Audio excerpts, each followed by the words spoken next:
अगर मैं आपसे कहूँ दिल्ली की हवा में सांस लेना, इस हवा में सांस लेना कई बीमारियों को इन्वाइट करने जैसा है। आखिर क्यों बढ़ता जा रहा है दिल्ली का प्रदूषण, क्या है इसका कारण? आज की इस वीडियो में हम जानेंगे पूरी सच।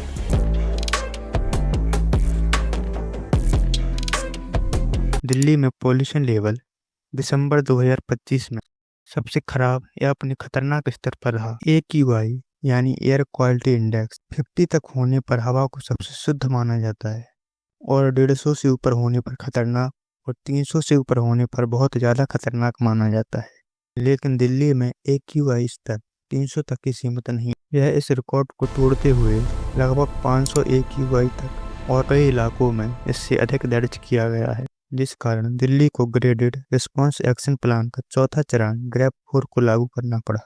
दिल्ली में पॉल्यूशन की सबसे बड़ी वजहों में से कुछ समय पहले तक पराली जलाने से निकलने वाले धुएं को माना जा रहा था, जो कि पड़ोसी राज्यों हरियाणा और पंजाब से आता था। इंडिया टुडे के अनुसार 13 नवंबर पॉल्यूशन के स्तर में 30% से अधिक का योगदान पराली जलाने को माना गया था। लेकिन हाल के ही CPCB central pollution control board के 2025 के नए आंकड़ों के अनुसार इसका योगदान बहुत कम है। 2021 से पराली जलाने में 77.5% की कमी आने के बावजूद इस सर्दी में दिल्ली की हवा पिछले 5 सालों में सबसे खराब रही। हाल के CSE के आंकड़ों के अनुसार दिल्ली में वायु प्रदूषण का सबसे बड़ा कारण गाड़ियों से और अन्य स्थानीय स्रोतों से निकलने वाला धुआं है। मिंट की रिपोर्ट के अनुसार ट्रांसपोर्ट वाहनों से निकलने वाला धुआं दिल्ली में सबसे बड़ा पॉल्यूशन का कारण, जिसका हिस्सा 18.3% है।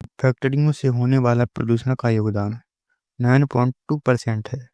बाकी पॉल्यूशन आवासीय स्रोतों, कंस्ट्रक्शन साइट्स, कचरा जलाने और सड़कों पर उड़ने वाली धूल से होता है। इन सभी स्रोतों से होने वाले प्रदूषण में आपने PM 2.5 और PM 10 जैसे शब्दों को सुना होगा। ये सूक्ष्म कण होते हैं। PM का पूरा नाम पार्टिकुलेट मैटर है। PM 2.5 ऐसे कण होते हैं जिनका साइज 2.5 माइक्रोमीटर या उससे कम होता है। PM 10 का मतलब ऐसे कण जिनका आकार 10 माइक्रोमीटर या इससे कम होता है। इतने छोटे होने की वजह से इन्हें हम अपनी आंखों से नहीं देख सकते, लेकिन जब यह ज़्यादा संख्या में इकट्ठे होते हैं तब धुंध सी छा जाती है और हमें धुएं के रूप में दिखाई देते हैं।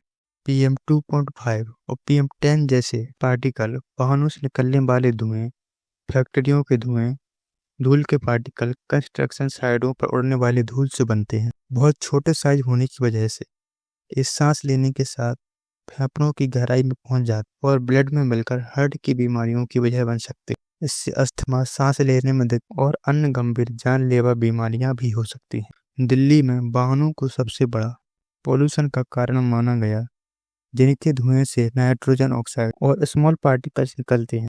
सर्दियों में यह दिक्कत और बढ़ जाती है। इस समय ठंडी और भारी हवा जमीन के पास जमा हो जाती है, जिससे पॉल्यूशन पार्टिकल ऊपर नहीं उठ पाते हैं और हवा में टिके रहते। सर्दियों में धूल के पार्टिकल्स के साथ कोहरा भी साथ में आता है, जिस वजह से सामने का दिखना बंद हो जाता है।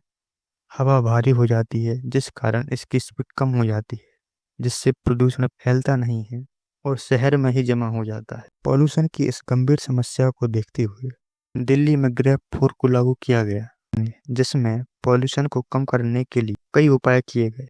दिल्ली में नो PUC नो फ्यूल नियम को लागू किया गया।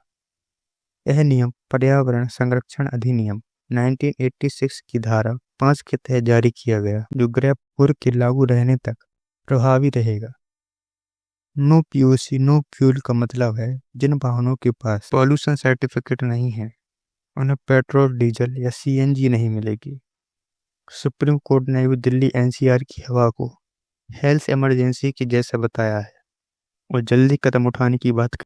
इसके अलावा भी अन्य कई उपाय किए गए, जिसमें डस्ट पार्टिकल को कंट्रोल करने के लिए एंटी स्मोक गन का उपयोग, mechanical road sweeper, water sprinkler का उपयोग, सड़कों की धुलाई, लैंडफिल साइट से कचरा उठाना, गवर्नमेंट ऑफिस के लिए समय बदलना, वर्क फ्रॉम होम को बढ़ावा देना, सरकारी स्कूलों में एयर प्यूरिफायर लगवाना, इस तरह के कई उपाय किए गए।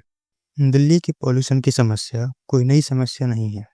कई साल पहले की समस्या है, जिसे पिछली सरकारों ने भी कम करने की कोशिश की, मगर इतनी भारी प्रदूषण की समस्या से बहुत जल्दी निजात मिलना, इसे कुछ उपायों से कुछ हद तक कम जरूर किया जा सकता है। बाकी आप अपनी राय कमेंट में जरूर लिखें।